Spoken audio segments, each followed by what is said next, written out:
কিরে শোনাই, হাতের কাজটা কত দূর আগাইলো? এটা সেন্ট ডেলিভারি দেওয়ার কথা না, 2 দিনের মধ্যে দেওয়া লাগবো তো। কাজটা কত তাড়াতাড়ি। আমি বুঝি না কাকা, আমি কে?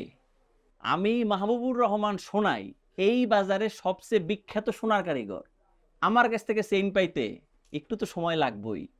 আমি তো ডিজাইনের উপর গবেষণা করি, তারপর চেইন বানাই। ভালো কাজ করতে গেলে একটু সময় লাগে, এটা কথা আছে না, সবুরে মেওয়া ফলে। এটা আমার ট্রেন বানাইছিস, দে ট্রেন দে। আজকে ট্রেন দ্বারা বাড়ি গেলে আমার বউ